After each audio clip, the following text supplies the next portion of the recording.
Good evening, everybody. My name is Caleb here with Indiana Storm Chasing Network. We're going to be taking a live look here at the upcoming Clipper system and as well as looking at the long term as well. Here and foremost here, we'll talk about the snow that'll be coming in here across the region tomorrow. Here's our Clipper system sitting right up here across southern Canada right now at the moment here. As we time this forward here, here we are at about midnight tonight. Light snow starting to cross Lake Michigan, across western portions of Michigan, northern Illinois, and far northwest Indiana. Some areas could see some light snow all throughout the night here. This will mainly be north of Indianapolis. I don't really see areas across central and southern Indiana getting in on any snow action tonight. This will mainly be generally north of US 30. We'll have the best chances for accumulating snowfall here tonight. Here we are at 4 a.m., 5 a.m. There is potential early tomorrow morning. Notice right in here, let me zoom in here. There is a chance for some heavier snow squalls here, right in here. Some heavier snow squalls. This is between 5 and 6 a.m. here tomorrow morning. Could have some heavier snow squalls moving in. There we go. My clicker was not working there. And here we are. Whoa. There we go. Sorry about that. Here we are at 11 a.m. tomorrow. Really just scattered snow showers for tomorrow afternoon. A few lake effect snow showers, perhaps a few heavier snow showers as well. Accumulations not looking too heavy at the moment. Right now we're speaking of about a trace to 1 inch across the board here. Areas north of US 30, perhaps north of US 33 have the best chances for an inch of accumulation and perhaps maybe even a 2-inch report somewhere close to the I-90 corridor in areas to the north there. Wouldn't be surprised to see a 2-inch report somewhere up there, whether Steuben County, Elkhart County, LaGrange, somewhere up in that vicinity here.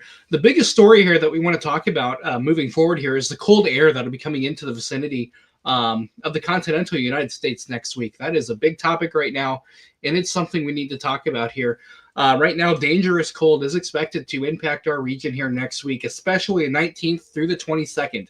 That is Sunday night through Wednesday will be the time frame there. The coldest air is looking to arrive Sunday night into Tuesday. That'll be the coldest time period here during this time period.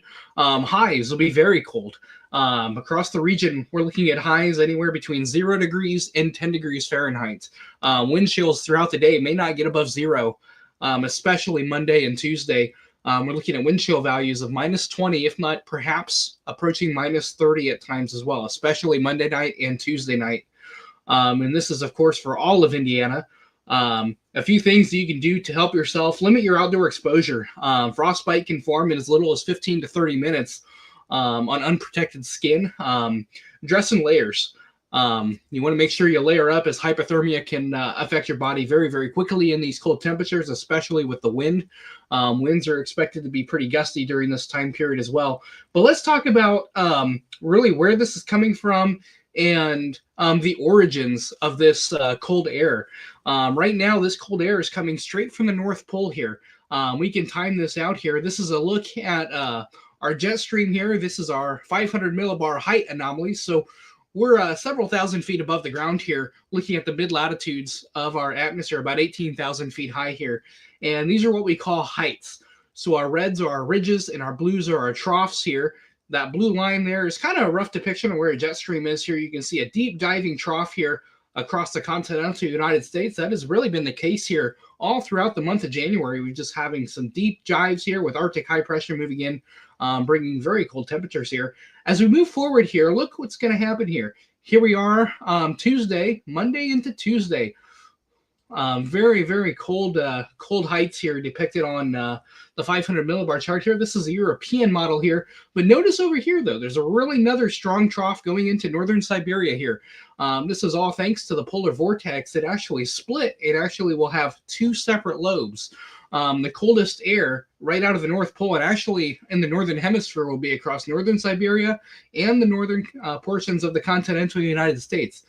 These will be our 2 coldest air masses in place in the northern hemisphere. Here we look at the polar vortex. Now, keep in mind, a lot of people get this confused here. A lot of times people call the polar jet stream the polar vortex, which is actually not the case. The polar vortex is actually in the stratosphere. It's actually about 10 miles above our heads, and that actually drives the polar jet stream. Changes that we see in the polar vortex take about a week to 2 weeks to really affect us here on the ground here. But something I want you to notice here is how we have a splitting of the polar vortex. We have two separate lobes here, one over Canada here and the other one over northern Siberia here. And this is because we had something called stratospheric warming take place really twice actually this year. We had one event take place here late December and early January. And what that does is when the stratosphere warms, it weakens the polar vortex and actually displaces the coldest air in the Arctic and actually pushes it further south. We have a weaker jet stream, and that allows it to be really wavy and really weak, and that actually pushes the cold air further south, and that's what we're seeing here. And as we move it forward here we are into Thursday and Friday of this week here. We have a little bit of a ridge here taking place here, but as it retreats north here, before we get another dislodgement of the polar vortex here, again, two lobes here. Coldest air mass will be into the continental United States, and then the other one will be into northern Siberia. And the origin of this cold air is directly from the North Pole. The North Pole sits right up here, 0 degrees, and that Arctic air mass is actually going to work its way down directly into the continental United States here. And actually, the Climate Prediction Center has a high risk of cold air across the entire Ohio Valley and Great Lakes region here in the continental United States. Very quite cold here moving forward here. Ryan, do you have something else you want to say here? No, I was just going to bring in that graphic here. It was updated today. It looks like it went from a high risk down to a slight and moderate risk. But this is also after this time frame we're talking about. So that was a high risk, moderate risk for hazardous temperatures. It is now only a slight risk now between the 23rd and 25th of January from the Climate Prediction Center. Right, and really that is really relative. So what the Climate Prediction Center does is they base this off of averages. So our average temperature in Indiana this time of year is really around 32 to 33 degrees. So anything lower than that will result in a blue shaded color here on the CPC Outlook here, Climate Prediction Center. So right now, this is all a probability map. So the darkest blue here have a 90 to 100% probability that we're going to see below average temperatures here and near normal temperatures for North Dakota and the high plains here. But also keep in mind, their average temperatures this time of year are between 7 degrees and 15 degrees versus ours are at 32 to 33 degrees. So a big temperature spread there. That's why you see your deeper blues all the way down here from the Mexican-United States border all the way across to the Atlantic Northeast coast and near normal temperatures for the high plains. It's all relative depending on where you're at here. But the fact that we have a high probability of below average temperatures all the way down to the Gulf of Mexico is quite substantial and actually quite rare. And this cold air event that will be moving into the continental United States is actually, according to some models, a 5 to 10 year event that we have here just because of how cold the air is actually going to be. And for quite an extensive span across the continental United States as well. There was something here I want to show you here real quick. Here we go.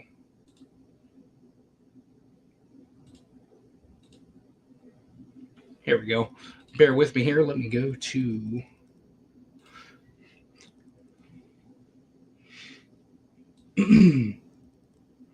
All right, so here we go into, here we are at Thursday, go through the week here. Look at this Arctic mass. You can see this Arctic air mass moving down out of Canada here, moving into the continental United States here. And you can see that Arctic intrusion really move in. Here we are at Monday at 7 a.m. Really cold, potent air mass all the way across the Great Lakes, Midwest, upper Midwest. We're talking wind chills. This pink here, or this turquoise blue, is actually wind chills between minus 20 and minus 25 in here. This is Monday morning at 7 a.m. So a very, very potent air mass is set to move into the continental United States. But look even down here. Look how far it goes. We're down here at the Gulf Coast where wind chills could be, 20 to 15 degrees. That's very cold for down there. And they don't have the equipment. And a lot of people don't have furnaces down there either. They just don't get that cold very often. So quite a grave impact here that this cold air mass will have here moving forward. So a couple advices that you guys can do here. Again, limit your outdoor exposure. Frostbite can develop in 15 to 30 minutes. Dress in layers. Improper clothing can actually lead to hypothermia fairly quickly, and quicker than most people think. And another thing to take note of here, if you guys have outdoor pets, I know a lot of us have outdoor pets, make sure they have water and have a place to stay warm, whether that's a kennel that's heated. Heated water dish is a great idea to have. Make sure your pets have water. If they don't have access to those things, bring them inside for the night to allow them to stay warm and sheltered from the Arctic air mass that'll be moving in here early next week. And again, that's the Sunday night through Tuesday morning is when that'll be moving in here for that. Again, we'll go back here to our clipper here. Some light snow will be moving into northern Indiana here tonight. Here we are after midnight. Some light snow moving in generally north of US 24. Have some snow moving in here. Some light snow will be very light in nature. Most people seeing less than an inch of snow accumulations, mainly across northern Indiana. Areas from, let's say, Muncie south, Kokomo south, not really expecting any snow for you guys down there. And then as we move into tomorrow morning, could have some snow squalls for your morning commute, especially areas north of Fort Wayne, north of US 30. Could have some snow squalls reducing visibility up there, Steuben, Elkhart County, LaGrange County, in areas north of I-90 there. Do expect some delays here tomorrow morning with that if those snow squalls do to develop here. Again, this is HRRR model depicting radar at roughly 6 a.m. tomorrow morning. So could have some heavy lake effect bands affecting northeast Indiana tomorrow morning. Another thing we want to talk about, though, is the wind. The cold and snow is only part of the part of the story here. Winds are actually going to pick up here tonight. Here we are at midnight tonight. Winds are out of the southwest to west at roughly 10 to 15 miles per hour, but also gusting to 30 miles an hour here. And as we move through the night here, we could have some gusts, potentially gusts to 35 miles an hour, especially across northern Indiana, mixing in with some snow. This could cause reduced visibilities and some renewed blowing and drifting snow as well across the region. So do plan on that on your morning commute. Do expect some slippery roads here in the morning as a result of some strong gusty winds and some light fluffy snow. If you guys have any questions here, feel free to put them in the chat here. Expand. Yeah. Yep. Let's go ahead and point out a few things here. If I take my screen real quick, going into the long term as well, very brief discussion on this. We're watching a system that could bring some rain and perhaps some snow showers on Saturday as well. The latest model guidance here, especially centered around that Saturday time frame, does have us here in Indiana, roughly in pretty much all rain, perhaps maybe some snow showers further north for your very early Saturday morning here. That could bring some mixed precip there. If you look at the model here closely, this model has snow up top and then rain in the bottom here. This is, again, for your early Saturday morning. Nothing significant in terms of accumulation or snowfall, but it could be enough to slick some roadways up for your Saturday morning as well. Just want to point that out. But I believe the emphasis and the point of reference here should be on that cold temperature, or the cold temperatures are going to be getting here in the next couple of days. I do have a graph here out of the Indianapolis area, which shows the next 10 to 15 days of temperatures here. We're going to see a brief warm up, as Caleb mentioned there, over the next couple of days. But as we get toward that weekend time frame, look how quickly those temperatures drop off there for your Monday and Tuesday, especially. We're getting high temperatures here in the single digits and low temperatures below zero here for a couple of days of the early part of the weekend into early next week. So I want to point that out as well. But if you also notice here, the good news is we do trend back a little bit more so toward normal here toward the end of January. So keep an eye on that to see if that continues to trend that way. But it's going to be very cold here for the next couple of days.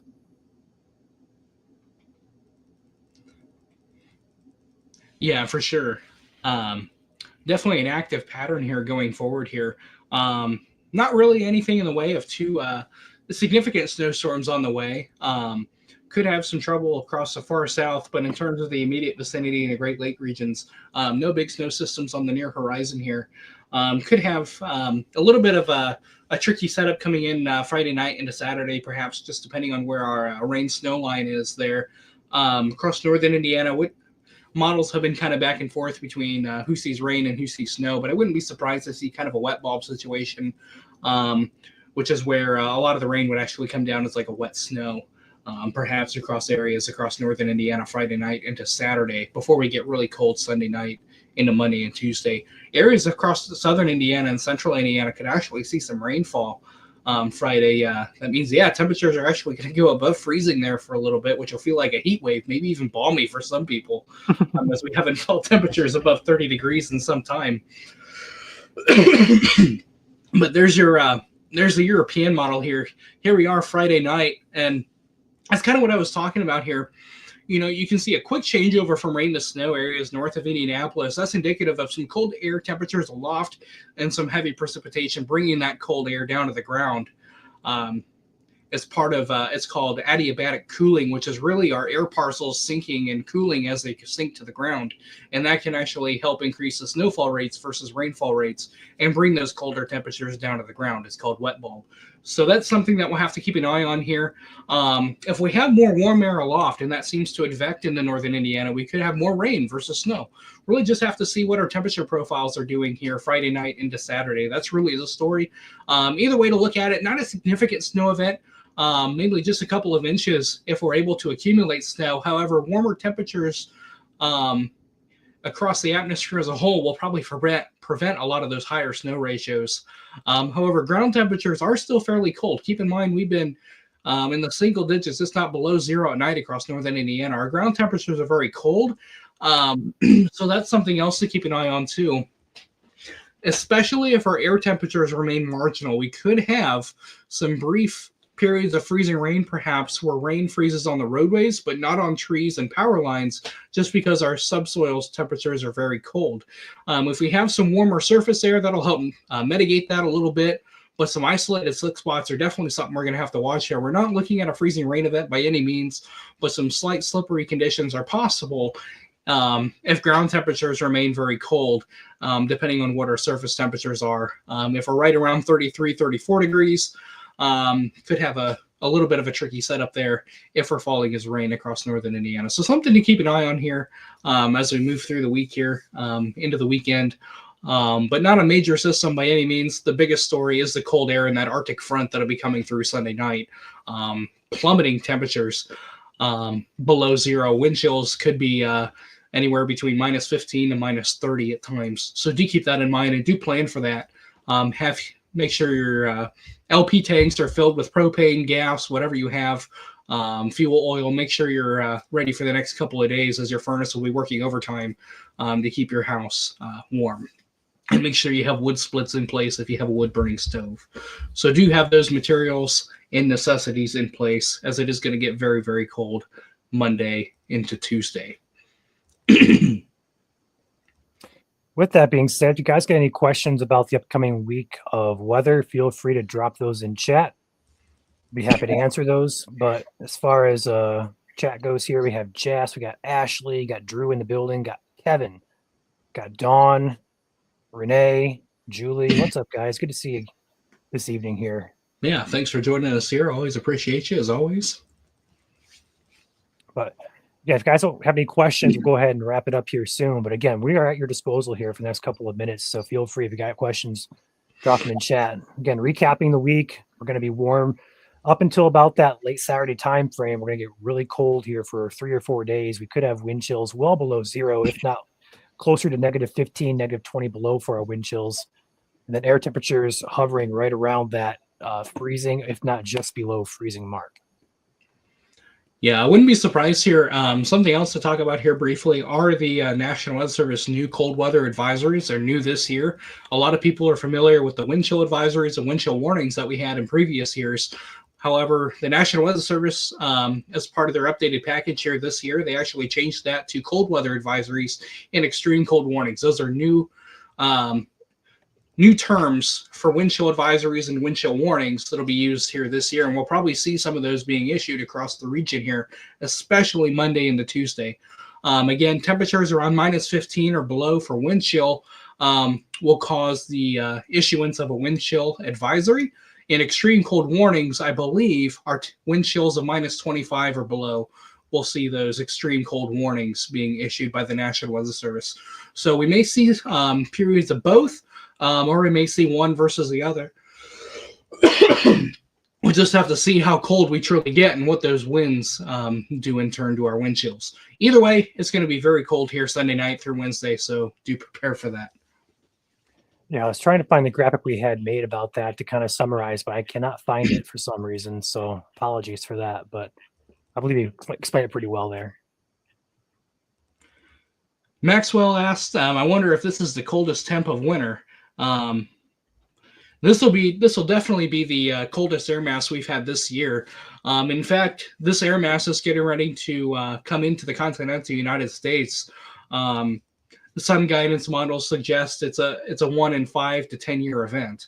Really, the coldest temperatures we've seen since around 2014, perhaps, over the next early portions of next week. So very, very cold temperatures here that are moving in here. And here's your new cold weather alerts this year. Wind chill advisories are now cold weather advisories. Wind chill watches are now extreme cold watches. And again, extreme cold watches are for the possibility of wind chills reaching -25 or below. Wind chill warnings would be temperatures of -25 or below are expected or are occurring. Wind chill advisories a little bit warmer. I say warmer in quotes. It's still cold. Wind chills of -15 to -25 are expected for a wind chill advisory or cold weather advisory this year. So those are alerts we may see being issued as early as Sunday for Sunday night into Wednesday. Something to keep an eye on here. And the National Weather Service will be the one issuing those if those temperature profiles do in fact justify. So wanted to give that a heads up here. If you hear those terms, a lot of people don't know about it yet, as we have not seen those issued in our area yet this year, as they are brand new this year as well. So something to take with you there. Yeah, Don asks, what should we keep in our vehicles with these negative temps coming? That's a great question. Another thing to bring out here with vehicle safety here during these cold temperatures. Not a bad idea if you do have a weak battery, put a trickle charger on that battery at night. Keep your battery charged. Cold temperatures, especially once you get below 10 degrees, are very, very hard on batteries. They draw the juice right out of them. They can weaken your battery substantially. So having a trickle charger on your car battery at night is a great thing to make sure your car will start in the morning. Another thing you can do this time of year is to put heat in your gas tank if you have a gas vehicle. A lot of times in colder temperatures, you can get condensation when your vehicle runs. Water in your fuel is not a good thing, so heat is another thing to put in your fuel tank. But in terms of inside your car, if you are out and about and have engine trouble, it's always good to have a first aid kit, blankets, snacks, water. Are great things to have in your vehicle as well. And even gloves. Not everybody has a heated steering wheel, and I don't know about you, gloves come in handy in the morning. So a few tips there to keep in your vehicle as well. Kitty litter is another good thing too if your roads are icy and you do get excuse me.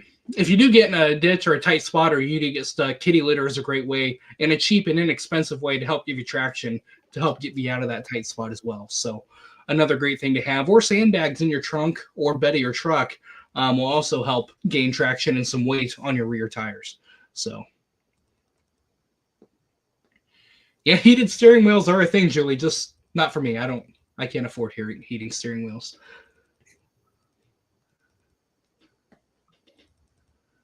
All right. Any other questions you guys have? Feel free to put them in chat here. Again, thanks for joining us here.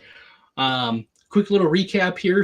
We're watching a clipper system moving through that'll actually move across portions of Michigan, while also bringing some light snow accumulations to portions in northern Indiana. Most areas seeing an inch or less. Perhaps a 2-inch report cannot be completely ruled out. Right along areas around I-90 and north, LaGrange, Steuben, Elkhart counties and areas north could squeeze out maybe 2 inches. but I don't think that's going to be widespread at all. Most people seeing a trace up to an inch, generally north of US 30. Another part of the story here tonight, winds are going to pick up out of the west-southwest at 15 to 20 miles per hour, perhaps gusting to 30 to 35 miles an hour, especially across portions of northern Indiana. That could bring renewed blowing snow across area roads, some drifting, and also some reduced visibilities where those wind gusts interact with our snow showers. So do expect on reduced visibilities at times if you're on the road tonight when it does start to snow. Tomorrow morning, we could have some snow squalls impacting portions of northern Indiana, especially northeast Indiana, as lake effect snow really picks up during this time frame. We don't expect a long-term lake effect snow event, but tomorrow morning especially is when the lake effect snow will be at its peak. Could have some heavy snow squalls, perhaps 1.5 inches an hour within some of those heavier bands. So do keep that in mind on your way to work tomorrow morning. If you're across northern Indiana, such as Allen County, Whitley County, DeKalb County, and areas north of US 30, Steuben, Elkhart, LaGrange, and areas across northeast Indiana. Another system that we're watching here coming through Friday night into Saturday, temperatures are actually going to warm up. Portions of the state, especially southern Indiana, might get above 35 degrees on Friday night into Saturday, which if you wake up Saturday morning and it feels balmy, that is why. We just haven't been used to temperatures that warm yet for a while. Don't be surprised to see some rain falling Friday night into Saturday morning across portions of Indiana. However, I do expect right now at the data that we have available that a lot of the rain will quickly change over to a rain-snow mix or perhaps wet snow across portions of central and northern Indiana, especially where we have some colder air aloft, but we also will have a process called wet bulbing where our air temperatures cool as the precipitation descends, and that'll allow the snow to stay as snow versus melting in the raindrops as it falls through the air column. So I do expect some wet snow. However, our temperatures are marginal, 33, 34 degrees. So not looking at a major snow accumulation event. If anything, some wet snow mixing in with some rain perhaps across portions of northern Indiana. We'll be able to squeeze out 1 inch or 2. That'll just depend on our temperature profiles and how much moisture we have available with this system. Again, not a heavy system. We don't have a lot of moisture with it. Our moisture actually gets cut off south of the state, but there is enough moisture northward to allow for some rain and some wet snow across the region into Saturday morning. After that, an Arctic cold front moves through Sunday night. That'll plummet our temperatures below zero here, down in the single digits Sunday night, and into Tuesday, we don't warm very much. Here is a Mediagram, our temperature profiles in Indianapolis here. As we look here, our low Sunday night is 8 degrees, but look at our high on Monday. It is also 8 degrees, but look at our low at -8. Another thing to mention here is the wind. Our wind chills are going to be much lower than that. Double-digit wind chills are expected Monday into Tuesday. Our wind chills may not get above zero on either of those days. Keep that in mind if you're outside. If your job is outside, keep that in mind. Dress warm, as our wind chills will feel like below zero on both of those days. So as Ryan put up there, the brr sign, that is exactly what everyone's going to say as soon as they walk out the door Sunday night through Wednesday morning. Ryan, is there anything else you want to add here? No, I think you got pretty much very much covered there. So go back to chat here and ask questions, which I don't really see any in here. So just want to say thank you guys for watching. Appreciate you tuning in. We're going to start doing these weekly streams here on ISCN every Wednesday here around 7 o'clock or so. So feel free to come back next week for another update as to what the weather looks like in the future 7 to 10 day forecast. With that being said, I think we're going to pop out of here. So you guys, go ahead. Nope, I was just going to say, again, thanks for joining us here. Again, we're going to be doing this every Wednesday night at 7 o'clock to talk about the week and the upcoming week ahead and weather events thereof. Again, great hanging out with you on this Wednesday night, and we'll see you next time. Take care. Stay safe, guys, and stay warm.